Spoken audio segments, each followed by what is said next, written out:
steeti. Ịchọ ịma ihe na-eme n'obodo anyị abụ Naijiria, agala na nke ịma sonyere ihe omume abụ nzukọ ụmụ Igbo na Echo 100.7 ka ị nwee ike nụrụ ka kpọrọkpọtọ si gbazia n'ihu enyi. Ngwa jizie gwa ndị ya adịghị.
n'ala nụrụ ikoro ndanda ebe achọkatakwanụ mmekwu abịagba ma ihe riri n'ikpeazụ garanụ ya nnọọ anyị gbamara m Igbo m ji aba na Igbo m ji eme ọnụ bụ akụkọ ndị ahụ bịara ya na ụfọdụ akpụkpọ akụkọ dịgasị iche iche bụ ndị nke bịara ahịa n'ụbọchị taa bụ Tọzde bụ abalị 28 nke ọnwa asatọ afọ 2025 n'usoro ndị Igbo ji agụ ahịa ha tata bụ Nkwọ.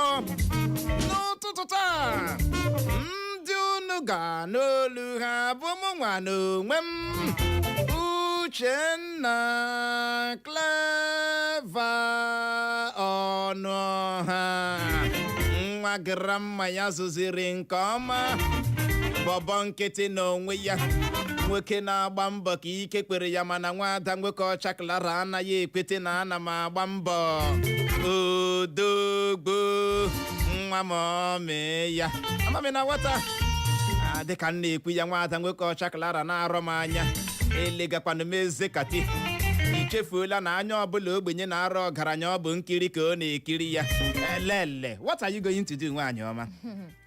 Uche hapụkwanụ m aka n'ụtụtụ a ndị m elu chere kene maka ihe sikwuru enwe I'm just abịara na consider ịma imerela m ihe ọma abịara na na account your blessing one by one ngozi ndị goziri m mechee ka isi zụtara m akpụkpọ ụkwụ chee beret ịzụtarala m chee bead ịzụtarala m okpuru edi na ihe ndị ọzọ nsị Clara hụkwara m n'anya somehow ma bịa aka echekọtara m ya bụ ihe chekata conclude na enwere m ike iteke gị out today ka eje rie ṅụchiri m dị happy lewekwanụ m Peter lewekwa ndị Man U ka nkwa ndị Man U ka nkwa ndị aghọtaghị m kedu ihe dị fun n'ihe a Uche biko eji m Chineke rịọ gị ala mi Clara o nwere one spot m bịara chọpụta around Owerri here ebe ọ ga-abụ mkpọrọ gị ga nnọọ gị tụọ ndụ gị mmanụ rie ihe ṅụchiri mma dị happy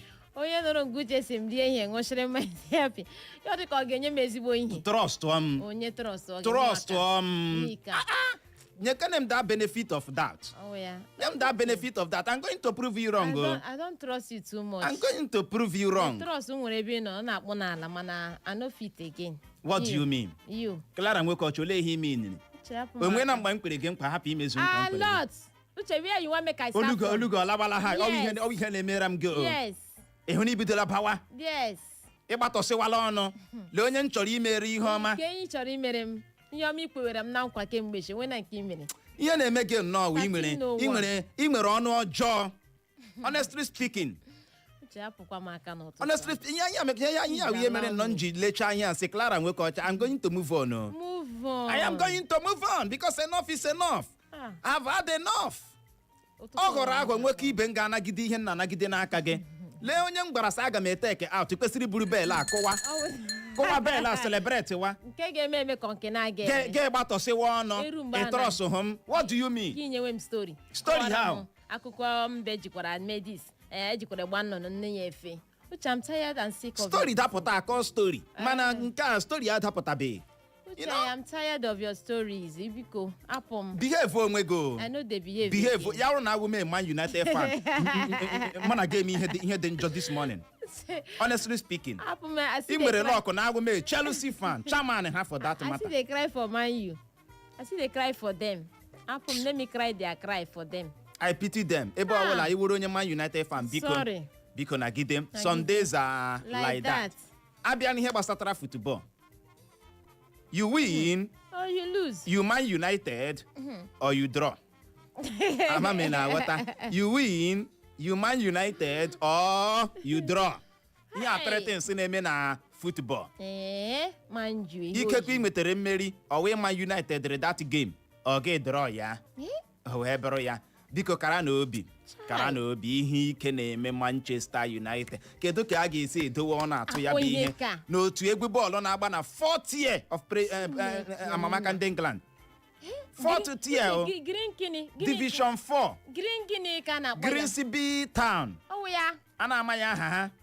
The same may they take their flower. Their squad as a value squad ha eribede £4 million. Can you imagine? £4 million a na-eji akwụ ọna na ụgwọ salary. Man U ji shine ya. Quite unfortunate. Ihe si ike asụnyere ya oyibo.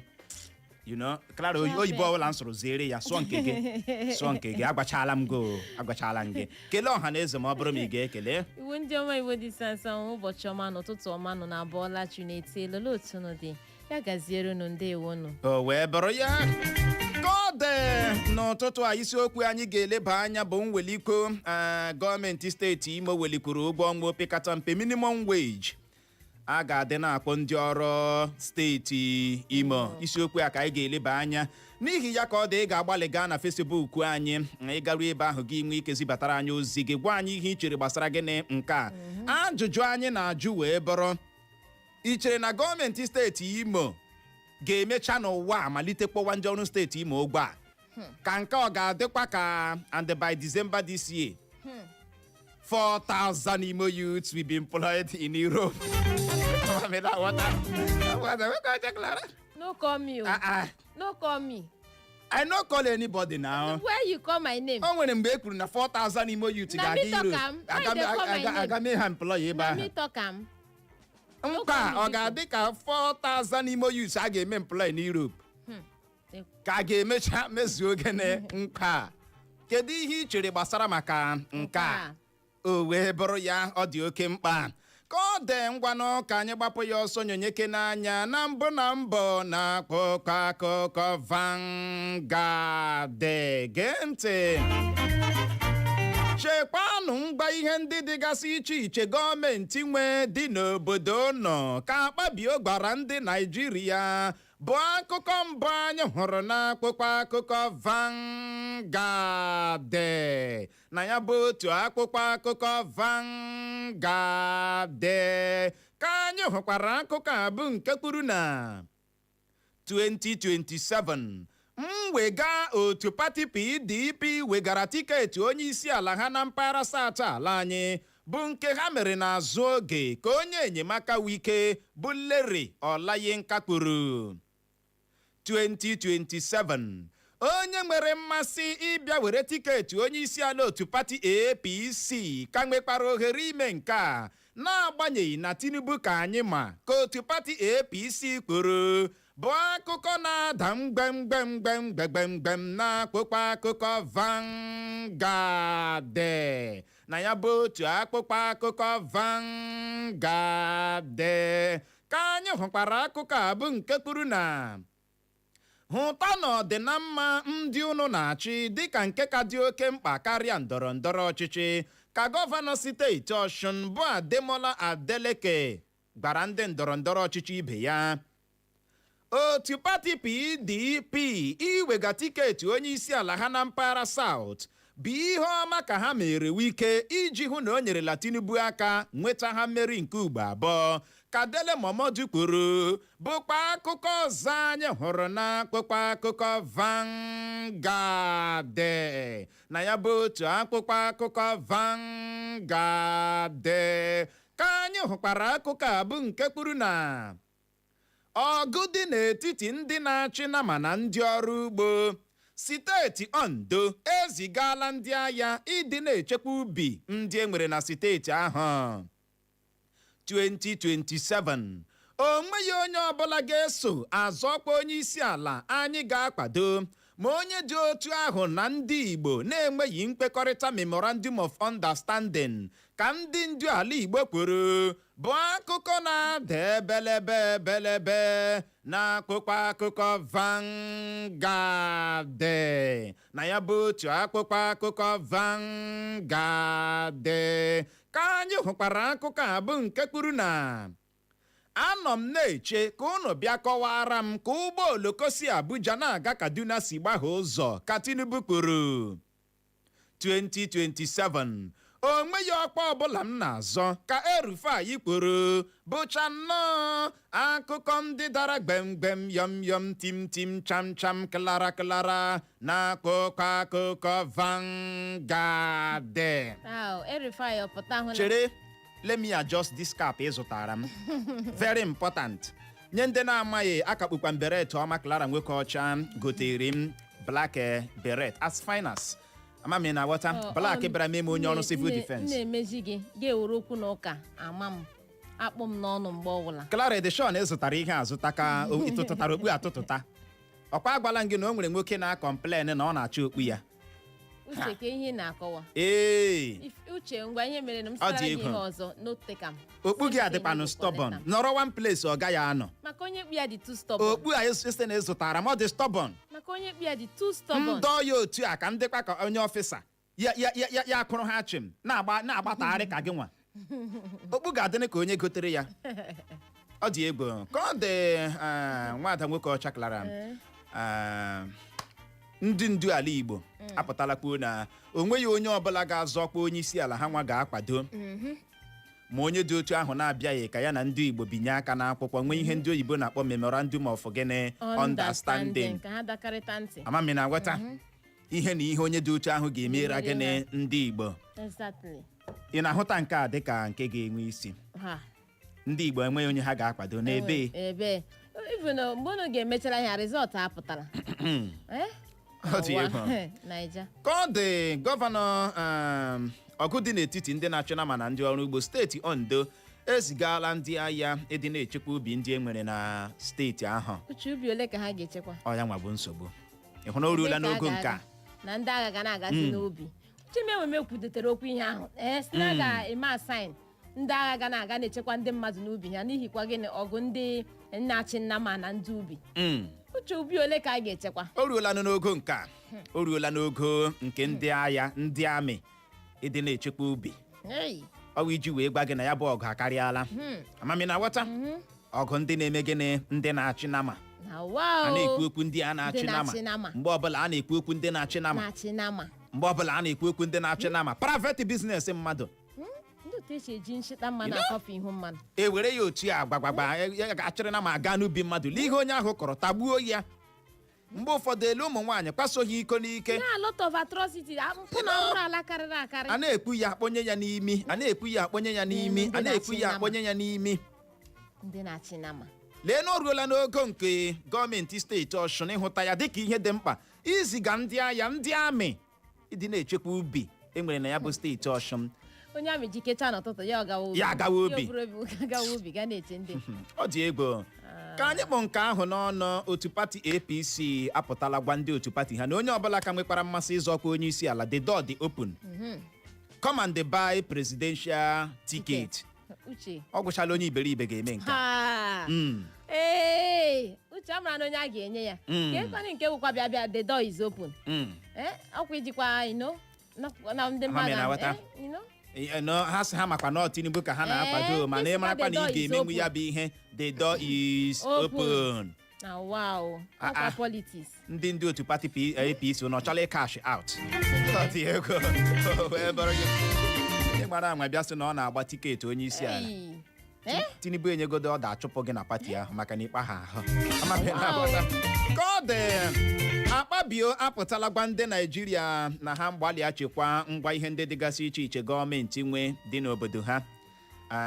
Akpabio ekwuola okwu gbanubem Natasha is coming ma Akpabio ekwuo gị n'olu Natasha Akpabio ekwuo gị n'olu gịnị Natasha kemgbe Akpabio gbara nkịtị Natasha ebe niile adaala gịnị yọm o wee bụrụ ya ka ọ dị ka anyị gbapụ ya ọsọ nyonyeke n'anya na akpụkpọ akụkọ Daily Post. Gee ntị, atụọla otu onye eze ọdịnala na Naịjirịa aha ya bụ Joseph Oloyode mkpọrọ na mba Amerịka maka ime nrụrụ aka bụ akụkọ mbụ anyị hụrụ na akpụkpọ akụkọ Daily Post.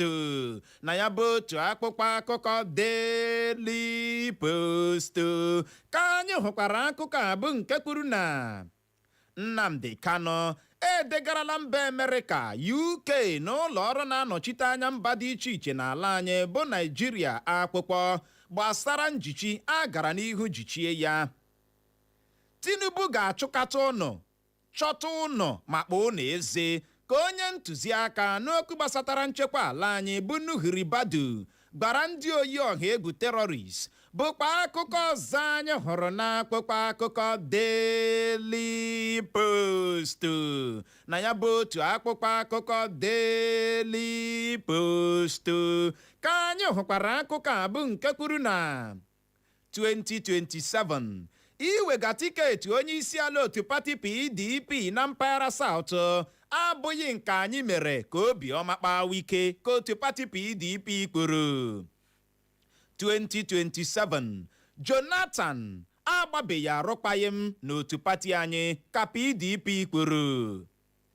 Ọkpa onye isi ala afọ 2027 mwega otu pati PDP wegara tiketi onye isi ala ha na mpaghara South bụ nke ha mere n'azụ oge. Atiku n'aka nke ya bụ nwoke na-enweghị ugwu na nsọpụrụ ka onye enyemaka wike bụ Larry Olayinka kwuru bụ akụkọ na-ada tọrọbọlọ na akpụkpọ akụkọ Daily Post.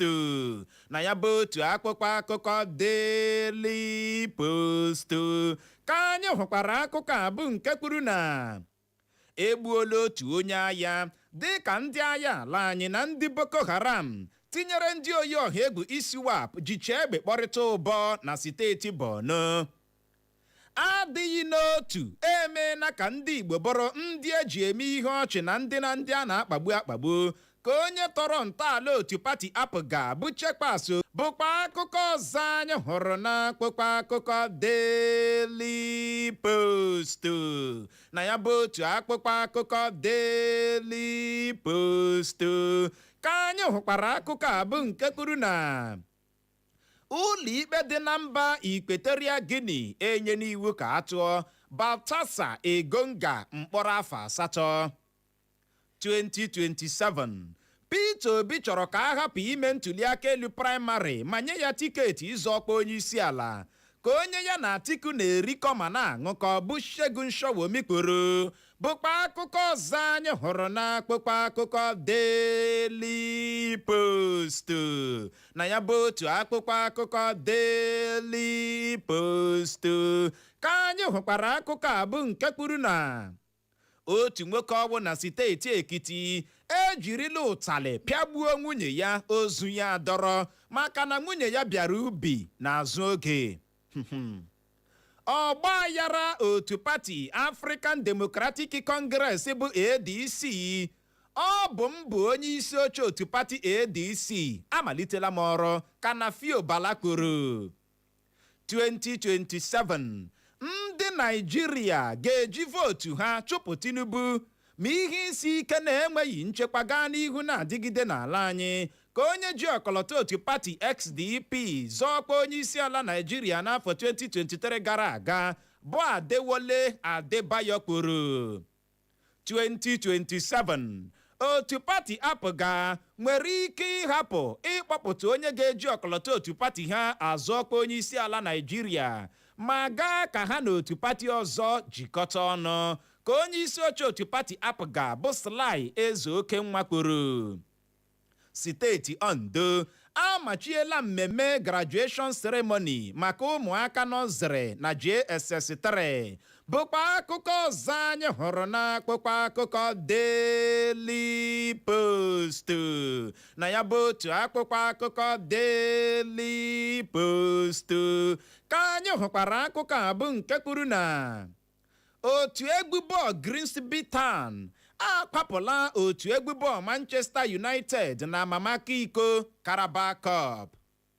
Ndị obu egbe atọrọla mmadụ 3 n'okporo ụzọ si Okene gawa Kaba bụ nke dị na steeti Kogi bụ akụkọ na-ada azịgbakpa n'akwụkwọ akụkọ Daily Post. na ya bụ otu akwụkwọ akụkọ Daily Post ka anyị hụkwara akụkọ a bụ nke kwuru na 2027 onye Igbo ọbụla nwere ohere ịzọkwa onye isi ala Naịjirịa ka otu ọhaneze ndị Igbo kwuru. Otu kọmishọn na-agụ maka nrụrụ aka ego n'ala anyị bụ EFCC anwụchiela mmadụ 37 a na-enyo ibu ndị ego ọkụ yahoo na steeti Taraba. Bụcha nnọọ akụkọ ndị dara gbem yọm tim cham klara n'akụkọ akụkọ Daily Post. Ọ dị egwu. Daily Post dị loaded n'ụtụtụ a. Akụkọ ka nkụ ka edebe a ga-amanye ọ na-amanye. Ike bọrọ. Uche ịhụnanya ya otu ọhaneze ndị Igbo si na onye ọbụla chọrọ ịbịa nnọọ ọzọ kwa onye isi ala na ohere dịrị ya. Na onye dị otu a nwere ohere. Ka ọ dị otu pati APGA apụtala kwuo na ka ihe si aga ha nwere ike ha agaghị akpọpụta onye ga-eji ọkọlọtọ ha azụ ọkwa onye isi ala Naịjirịa. Ha nwere ike consider wa coalition ka ha na otu pati ọzọ gaa majia bịakọta ọnụ nọrọ n'ụdị gịnị coalition. We dey look, we know the judge. Onye mere Soludo ji so na-akwado. Ọ dị egwu. Ndewo. Ka ọ dị ọgba aghara otu pati African Democratic Congress, Clara, ọgba aghara nọ na pati ahụ otu aka ọha. Ịnụkwa. Chinefo ya na-eme gịnị ya na-arịkwu. Ke efutakwara echi. Gịnị ka a na-akọ? Ke na-erubele ihe a. Onye na-anọ na pati ahụ bụ na Fio Bala si onweghị ihe ga-eme n'ụwa achọpụ ya dịka onye isi oche otu pati ahụ. Na ya maka bụkwa onye isi oche otu pati ADC na mfe atọ malitela ọrụ gịnị ka na onye ọbụla wetawa faịlụ ka ọ saịn wa. Amami na-agwọta ya ihe a na-akpọ trọbụl. Eziokwu. Beta trọbụl.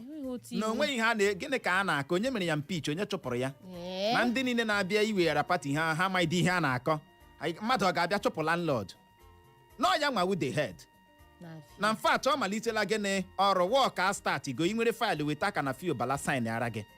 O ji bayiri ya n'aka ebe ready ka ọ saịn ara gị. Gịnị ka a na-akọ ihe a? Che bụtụ ka ihe na-ebute dị ihe uche mbụ anyị enwe ụdụkọ ọgbaghara na pati dị otu ime ahụ enyi ha na pati achụpụ gị ezu ihe awụ no politics ihe awụ politics ugbu a onye bịa achụpụ ya ya eshikirigide. Ọ dị egwu otu nwoke ọwụ na steeti Ekiti ejirila ụtalị pịagbuo nwunye ya ozu ya dọrọ maka na nwunye ya bịara ubi n'azụ gịnị oge. Uche ọwụdị na ọ pịara ya pịagbuo ya pịacha ya si ya na ọ ga-akụtere ya mmiri n'iyi nọ ha nso n'ụlọ ha ebe ahụ. Nwaanyị eburukwa ahụ niile ahụ ọ kụrụ ya gara ebe ahụ dasara nọrọ nga ahụ nwụọ. Ọ ihe mere a ji na-ekwusi marry for love amakakwa. Guess I will not marry for love is not everything. Love is not enough. Gị chefuo na love conquereth all. Christ hụrụ anyị n'anya mere o ji nwụọrọ anyị gịnị ọnwụ. Onye na-ahụghị gị n'anya nwanna ọ ga-eji aka akụgbu gị. Amami na ghọta ime elu ya asị na imere ala ime ala ya asị na imere gịnị elu. Marry for love i get why. Alụkwala maka ego maka na ịnwe anwa alụọ maka ego enwere ike ịkụgbu gị kwụọ gị ha nye gị bule a ga-enye gị ego agaghị agbanwu ya. Mana uche asị gị ị na-anụkwa ha na-asị love is not enough. Ọ nwụrụ motivation ihe mere m ji hate motivation ọ na-confuse mmadụ. Ọ na-confuse mmadụ ọkwa ha gwara delay is dangerous. Ha gwakwara anyị time waste for nobody. Anyị amaghị nke anyị na-ese eso. mana akpụ na marry for love. Love conquereth all. Ịgbụsa asụ otu a pụm. Onye lọvụrụ ga-ahụ onye lọvụrụ gị ga-akpa asụ gị ahụ bọta. Ya bụrụ na lọvụ hụ Clara leenụ na akara m iji aka otu akpapụ ya. Ama m na-agwọta. Mana lọvụ na-akọ nke ihe ndị a. Ọ bụ lechakwa ya masị wee. Ọ dị mkpa ịhụnanya eme na gịnị maka leenụ ya ka onye nke a si were ụtarị pịakọta nwunye ya pịagbuo ya maka na ọ bịara ubi n'azụ oge. Ha gara ịta ahụhụ nwunye ya bịa n'azụ oge. Ọ wụ ịta ahụhụ ka a gara n'ịta ịma ihe na-ewute m ebe ọtụtụ ndị mmadụ dị dịka ha nọ na-ata ahụhụ ha agaghị eji happiness taa ahụhụ ahụ in peace. Ahụ na-afụ ha onye bọsị ime ahụ na-ahụhụ ahụ ị na-atakwa ka iji nọrọ na ya ahụ na-agbakasị gị. Taa ahụhụ gị in peace. Everybody suffer for this country. Suffer your own suffer in peace.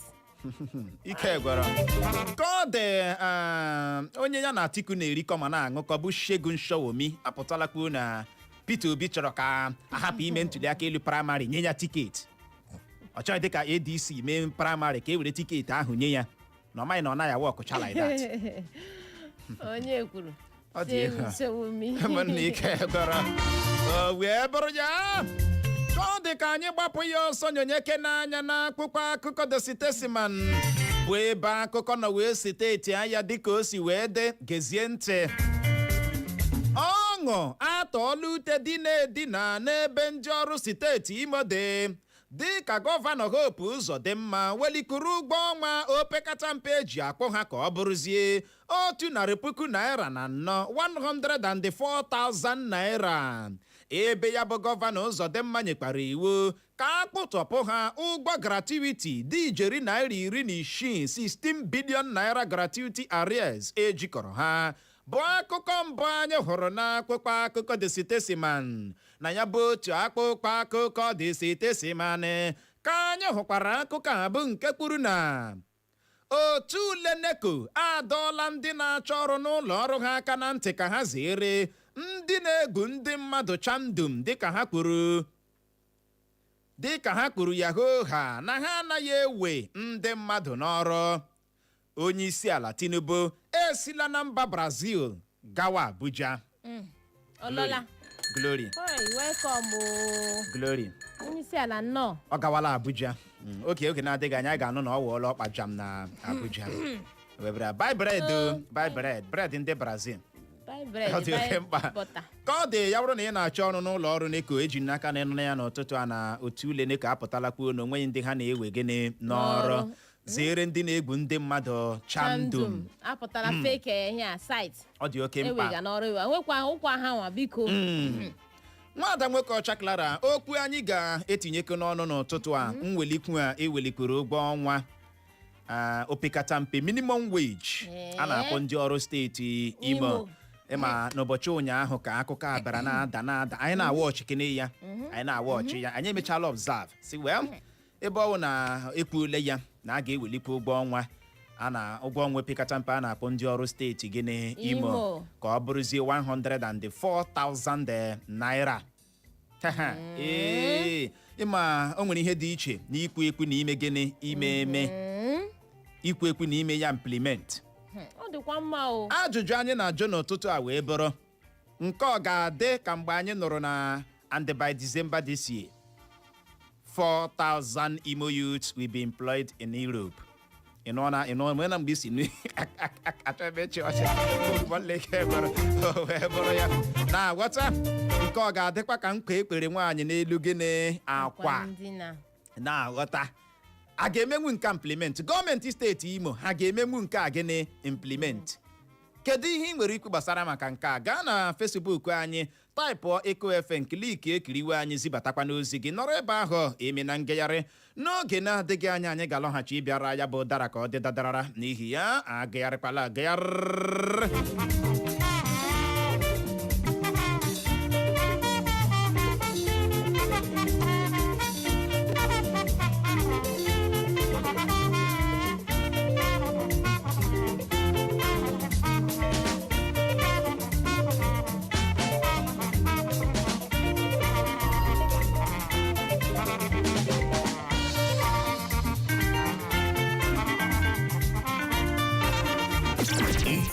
sound of the city. Echo 100.7.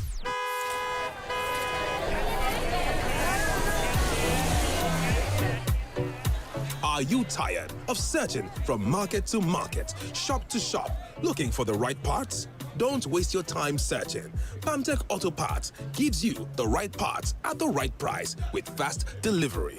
No stress, no delay. Whether it's for repair, servicing, or an upgrade, we have genuine parts for your car, engine parts, brake parts, batteries, accessories, and more. With Pamtech, you are guaranteed quality, affordability with fast, hassle-free delivery. Do you need original car parts? Call us today on 0903 234 6783 or visit us at Plot CR17, Housing Area T, Port Harcourt Road, behind Apams, New Owerri, Owerri, Imo State. Pamtech Auto Parts, keeping your car on the road and stress-free. Jesus bịara n'ụwa nwa n'ihi mmehie mụ na gị nwa mefu lọta. Renewal Evangelical Ministry, aka City of Wonders, Imo State Regional Headquarters, presents 4 days of my September to remember as the singing preacher storms Owerri. Theme: I must testify. Ministering in songs, Brother Cornelius Benjamin. Ministering in words, Evangelist Kinsley Nwogo. The singing preacher, Remite TV. Host, Pastor Onyekachi Samuel, Regional Pastor, Renewal Evangelical Ministry. Date, Thursday 4th.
Oku Ikeduru. Time 4 p.m.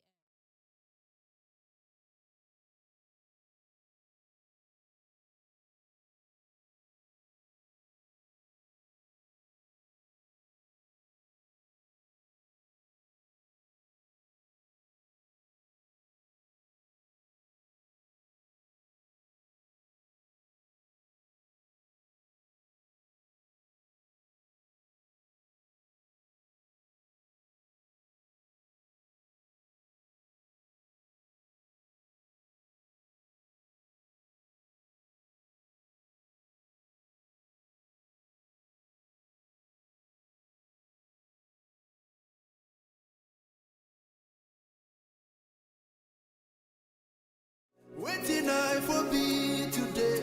Rhema Life Church International.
na-aga ma na-agarubeghị ebe a na-aga ije ka bụkwa ọgịga maka na m elu m ala ka ọrụ ikpe ka ọrụ ibe ọnụ emekata n'ụwa azụ ike ma ọ na-atachaghị ihe ọkpọ ka ọ dị n'ụtụtụ a gọvanọ steeti Imo bụ Hope Uzodimma anabatala ka ewelikwu ụgwọ ọnwa opekata mpe bụ minimum wage a na-akpọ ndị ọrụ steeti Imo ka ọ bụrụzie 100,000 naira na 104,000 naira. Ya bụ Uzodimma mere ka ọha na eze mara maka nke a dịka ya na ndị ndu otu jikọtara ndị ọrụ na-enwe ọgbakọ na abalị ụbọchị Tuzdee gara aga kpọmkwem n'obi ọchịchị gọọmenti steeti Imo dị n'Owerri. Ya bụ gọvanọ steeti Imo si na puku naira 76 76,000 naira o ji akpụbu ndị ọrụ steeti Imo dịka ụgwọ ọnwa opekata mpe welikwuo ya ma nabata ịdị na-akpọ ha 100,000 naira na 104,000 naira dịka ụgwọ ọnwa opekata mpe. Na-egekwa ntị, o welikwara ụgwọ ọnwa opekata mpe a na-akpọ ndị dọkịnta steeti Imo site na 215,000 naira 215,000 naira ejibu akpụ ha ma nabata ịdị na-akpụ ha 100,000 naira 53 503,000 naira dịka ụgwọ ọnwa opekata mpe.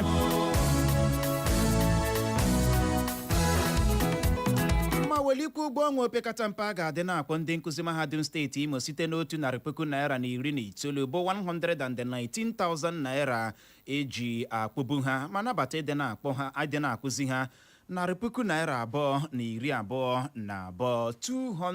220,000 naira. O wee bụrụ ya ihe dị mma ikwu na o mere gịnị ọ dị mma. Ọnwa oyoko nwoke chapụrụ achapụ ma mma ịgbalịala mana ka ọ dị ihe ọtụtụ ndị steeti Imo na-ekwu bụ na ọ bụghị ikwu ekwu bụ gịnị omume ya show working na wata na wata. Anyị wee na-ajụ gị n'ụtụtụ a n'ichere na ya bụ ihe a akụkọ anyị bara na-anọ na-ewelikwu n'ụgwọ ọnwa opekata mpe minimum wage a ga-adị na-akpọ ndị ọrụ steeti Imo na a ga-emecha nụ na ntị hụ n'anya na akpụrụ ha ụgwọ a akpụọ ime worker civil servant 104,000 otu a gbam ya ahụ ya na ala atị ya ozugbo kọwa ihe anyị ga-anụkwa dịka ihe dịka asịkpa kọtụ pasịrị lọ na ka eme local government autonomy mana eji ele nne gị kọkọrọ m na-aghọta otu ọ ga-esi adị ọ ga-adịkwa ka local government autonomy Nigeria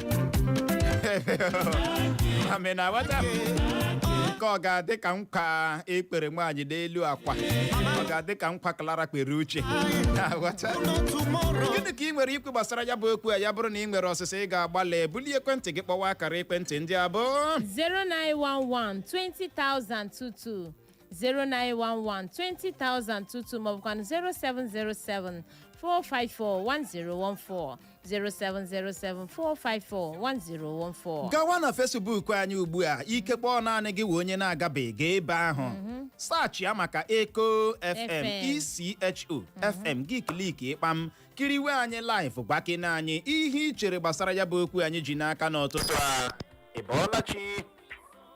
Ịbọọlachi Eko FM ụtụtụ ọma Uche na Clara ekelela m unu anụ bọọla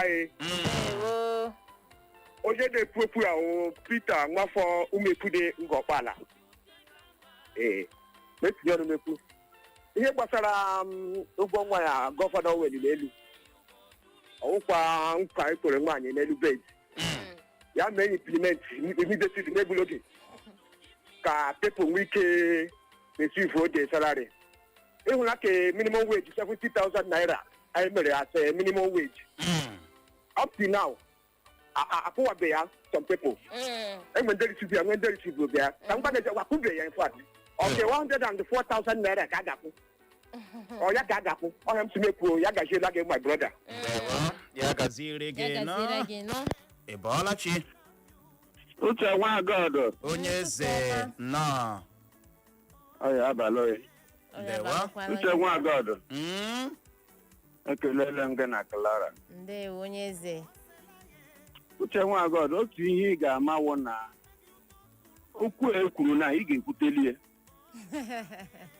otu a na ugbo aga m ekwutelie na aga m enye ndị ụlọ anyị 2 billion naira every month mana kwu ma ahụhụ mem o nwekwara ike nkwue ma memene ihe anyị ga-ebu ụzọ ajụ onwe anyị wụ 76,000 naira ahụ ndị ọrụ Imo steeti ụlọ nwetachana ya ọ nọ ka na-enwe ya aha m nwoke David nọrọ ma esi m ụmụọnya hụ ya ka m na-ajụ sị ị ga-ekpe mmadụ nkwa gị ikpe ihe ị ga-emeli ihe a gọvanọ anyị kwere o buru ibu mana Chukwu ma ebere si ya kwụọ ya ọ karịrị akarị ọ karị ikwu 70,000 ma kwụọ ya akwụọ ihe ka mkpa nga ahụ ekwuo ya eme ya na na ekwuru ya ọ bụ afọ ole ugbu a ya pụọ ihe egbu atọ ka ọ kwurele n'ike nkwụ amakwa ma ọwụ onye ga-abata ma ya pụọ ka a na-egbukọrọ ihe o ihe anyị ga-ebu ụzọ jụọ onwe anyị mụ nwee eche na a ga-emenwu ya mana Chineke mere anyị amara ya gaziere gị nọ onye eze King David nọrọ m na Facebook anyị n'ozi nke a si n'aka Ifeanyị Ejimi nke onye si obi akpụ egbe ma ọsọ na-enye aka na-achị steeti Imo obere ekele ka ọ na-enye ya otu o si wee bulie ụgwọ ọnwa ndị ọrụ bekee na steeti Imo ruo mgbe a ga-etinye ya n'ọrụ ma kpọwa ndị ọrụ ụgwọ ọnwa ọhụrụ ahụ na ọwụ mgbe ahụzi ka ọ ga-ele nnukwu ekene otu a bunyezie ya mana ugbu a ya were ya manejiwagode small ọsị ọ na-arị aka na-achị steeti Imo ka nkwa ahụ hapụ ịdị ka nkwa o kpere ndị ntorobịa steeti Imo Clara onwe na mgbe gọvanọ kpere ndị ntorobịa steeti Imo nkwa o nwere mgbe anyị nọ na-ekwu by this time tọkụ na by this time gịnị 4,000 youth apụta ma anụchazi m ihe ekwutọpụsịrị na ihe a ịnụchara ya gị gwa m biko n'ihe you say something if you see something you say something anụcha ya ahụ febara m na ntị film o nwere mgbe anyị na-anụ na asị 4,000 Imo youths we been employed in Europe nwanne gị esoghị gị Europe ịma Chibuike nwanne gị ọnọ ya onye kemgbe 3 years ugbo ị hụọna ya anya ịma ma ọ gara Europe ọgwanụ ma ọ nọ na gị Europe ọ ga-agwanụ m ikwu okwu ka a mara ihe a na-ekwu ihe ndị ọtụtụ ndị mmadụ na-ekwu na ha hapụkwa ịnụ na ihe a ga-adịkwa ka ihe 4,000 you know ochim ọ dị egwu gaa n'ihu na Facebook anyị ozi nke a si n'aka Ezinne Love ọ sị ihe a gọvanọ anyị kwuru gọvanọ steeti Imo kwuru na ọ magbukwala onwe ya o mana biko na o tinye ya n'ọrụ na Chineke gọzikwana anyị niile ndewo ana nke a si n'aka Ezala Amadichi nọ nso ọsọ okpukpe bụrụkwa omume o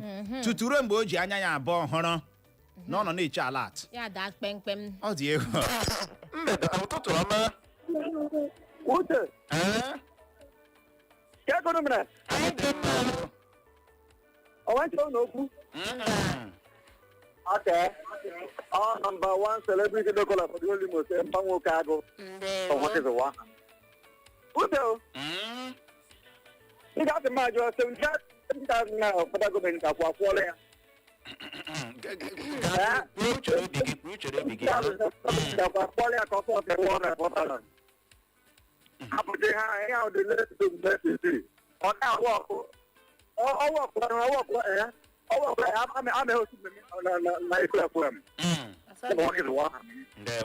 ya gaziri gị no wee bụrụ ya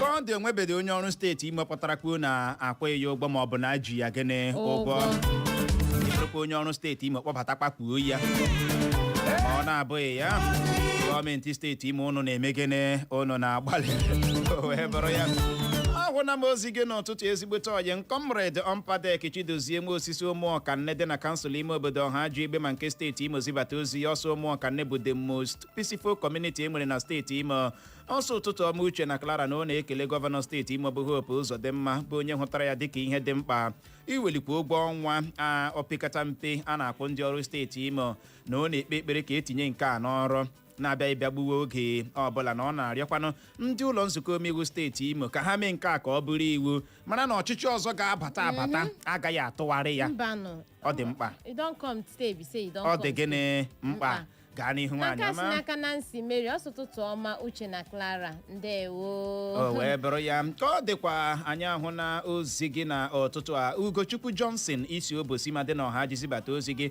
isi gbasara isiokwu anyị ji n'aka na ọ ga-adị mma ma o mee ya o eo ya gazie ịbọọla chi ye ndewo Uche na Clara ụtụtụ ọma nwanne lekpunu mere anyị dị mma n'aha m Dr. Hyacinth Emel esi m owere akpọga prefa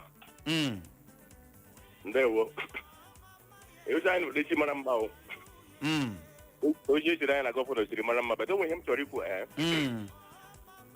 ịma when you want to fix salary e nwere laws nke ndị dọkịta ọ sị 500 and 2,000 ihe m na-akọwa nga ahụ doctors I'm a medical doctor doctors nwere specified salary scale and conmess akwanụ nọ kamgbe and they may improve and Imo State government ebido conmess the last one so him na achịkọwa onye gọvanọ anyị ya jisi ike na anyị na ya hụ anyị na ndị na-eme Nigeria Medical Association anyị agbalị ya na-ehụ ya ka anyị na-akpakwala ihe gbasara ụgwọ na-akwụ ndị dọkịta ọrụ ọ ga-ahụ na ọ dị mkpa na ahaziri ya ahazi mee ya dị mma iji mee ya ha fagati ọ gaghị dị mma onye m na-akọwa nga ahụ ya wụrụ ma chọrọ ime nke salaries of doctors ya dịrị atụpa wụsị ndị ọzọ other states ọ ga-akpọ anyị na ya eji uru oche hazie ha hazie so that ọ ghara ịkọspa trouble in the future ọwụ ya wawu na o meziela ka ndị dọkịta ahụ then other sectors teachers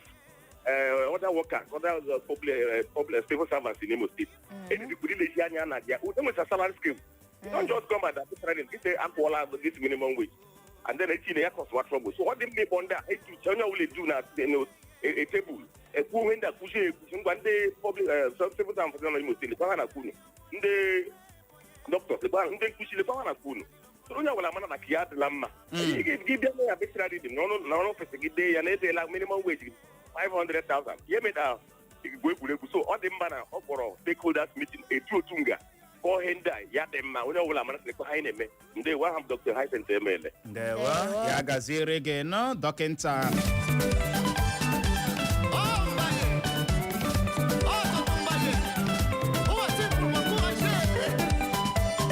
eji igba agba ya onye ọcha nwene n'oge lighting kiridim mgbe elu bụ ala ọsa ihe a na-ekwu ugbu a nwaada nwoke ọcha Clara amaghị maka ya awụme nwa gara mma for a reason na-aghọta mgbe ahụ nnọọ anyị ga-abịa nnọọ jide otu nwambọ n'aka ihe ị ga-anụ abụrụ igwe ọ na-agba gị utuku gba m utuku ebe itinyecha ife n'isi o mechaa gị ibido ụwa n'isi ya bụ ihe na-atọ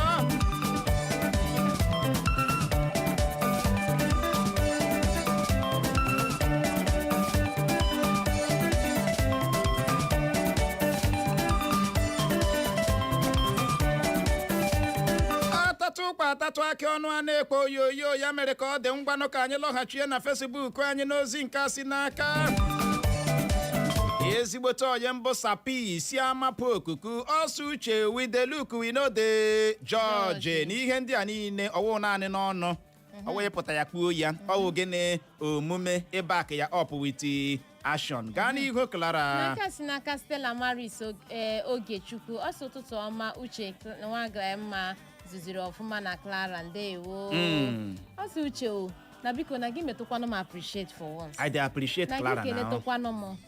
Na m na-agbalịkwanụ o na m na-arụ ọrụ dị oke egwu oke mma.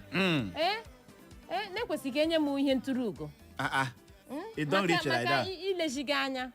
Thank you. Ilezi m anya Clara gị nwa na-elezi m anya ọ dị egwu ị bọọla chi Uchenna Clara Uchenna lezi anya Uchenna leziwe Clara anya. Ana m agbalị Ọ dadijo.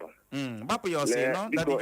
Ihe a Clara na-ebe na-akpọ so mezuoli ahụ biko maka ụmụnna ewezele gị iwe. Thank you. Them the verse, let them know verse now. That's on period. Ekwuchala m. Biko ịhụla nkwa a ekwere awụghị ikpe mkpa onye ọbụla na-agbali elu na-akpọta egwele ihe dịrị na Facebook taa ndị na-egbu ọrụ bekee ha na-akpọpụ gị ga-aga nye gị wọmbọ ọ ịkpọpụ gị wọmbọ wụ isiokwu mgbe ọbụla akụzolie ma akpọta ha n'ọfịs gị ha banye gị wọmbọ ma ugbu a onye ọbụla mụli gị elu onye agbalitole fọ na 70k akwụbe ya ahụ udo dịrị ọ dị ego ike gwọrọ na Facebook anyị n'ozi nke a si n'aka Grace Chisomosi nke a wee Wekon Development mana ọ ga-amagbu onwe ya mgbe e mere gịnị etinyere ya n'ọrụ ahụ na m nke gị Jude Chukwuemeka Judikacho ọsị nke a bụ audio minimum wage ahụ na m nke gị Stella Maris Ogechukwu ọsị ihe anyị chọrọ bụ ashọn ọwụ okwu ọnụ ọ dị egwu gaa n'ihu Clara n'aka si n'aka Yunan Michael ọ si di na nwunye Eko FM ana m ekele unu ndewo na nke a sikwe n'aka Uke Egbu Chima ọ si uche na Clara ụtụtụ ọma nụ na nkwa onye isi nkwa aka na chi steeti Imo kwere na ha ma na ọ gaghị enwe isi ọ ihe o kwuru ị mara na ọrịdị na ọ gaghị enwe isi ọ dị ego ị bọọla chi Clara na Uche na Bọlachi. Bọlachi. Ndewo. Awụ m Lady Bishop Nze akpọga. Ị hụla ihe ahụ dọkịta ahụ kwuru ikpeazụ bifo na-aba Facebook message na WhatsApp message. Ọhụ and the ọzọ ya wụ ihe o mega na vam. Ndị landlord ga-akpọ anyị isi. Ndị landlord association ga-akpụ isi ndị ere ihe n'ahịa ga-akpụ ndị mmadụ isi filim shahi ahụ wee eziokwu ahụ abịala cherekene iwu onye ọrụ steeti Imo awụ m onye ọrụ bekee onwe na a na-eji unu ụgwọ minimum wage ọ ebidobe kpọwa ya na steeti ka ahụ period nwa ugochika but na izi ahịa akwụga gị nụ ya ị ga-ekpechi nwanne gị baa n'ọrụ bekee mmadụ onwe mmadụ onye chọrọ ịrụ ọrụ bekee na we are just managing because anyị etile okwu ọrụ bekee tọbụ ụtọ but all unfortunate the kind of leaders anyị nwe aga n'Imo steeti like ọmpadekisi ya wụrụchi ndị House of Assembly ga-eti ya yarị ka lọr permanent nọrọ nga ahụ forever ana na-emezi increment re-akpa oshari every year eme increment fine ọnwụchi mmanụ oge ọrụ bekee a na-ata ahụhụ anyị arị ashamed to confess anyị wụ ndị ọrụ bekee I am not happy, but somehow, thank God, odomaga anyị ndụ.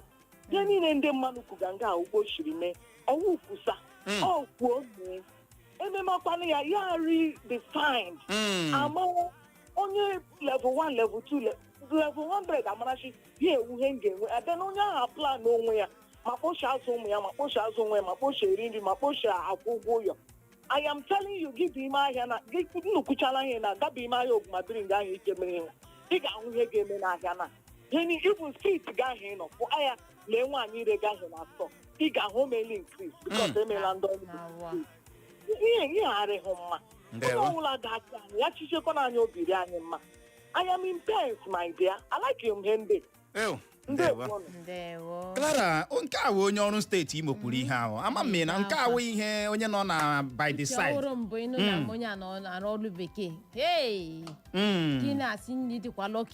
ụlọ onye ahụ ọ na-adị iche. Ha na-eye stew every Sunday otu a. Ikwe na iwu dị onye ọrụ bekee a na-ele gị otu a sị and then gị na-eme ịhụ biznes je mere ya wụrụ ọrụ bekee ka ị gaji ime. Ọ dị ego onye ọbụla na-aga mahadum na Naịjirịa ugbu ịkpa ya aka n'ọnụ ihe ọ ga-agwa gị bụ ngacha mahadum ma jakpa mesi na this country pụọ amami na wata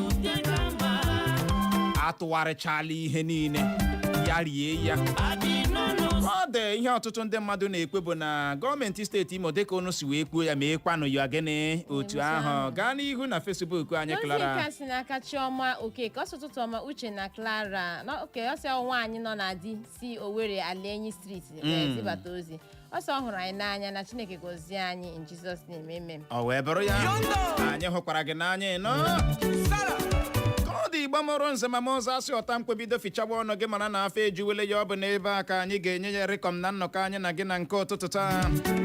O nwere ndị ọbịa anyị na ha ga-anọrị n'ihi ya ka ọ dị nọrọkwa ebe ahụ eme na ngagharị cheta na ndị wetara gị ya bụ ihe omume a bụ nzukọ ume Igbo nke ụtụtụ a bụ m nwa na onwe m Uchenna Clever ọnụ ọha nwa gara mmanya zuziri nke ọma nakwa anyị wee na-asị gakwa n'ihu ebe ahụ na-ege ntị.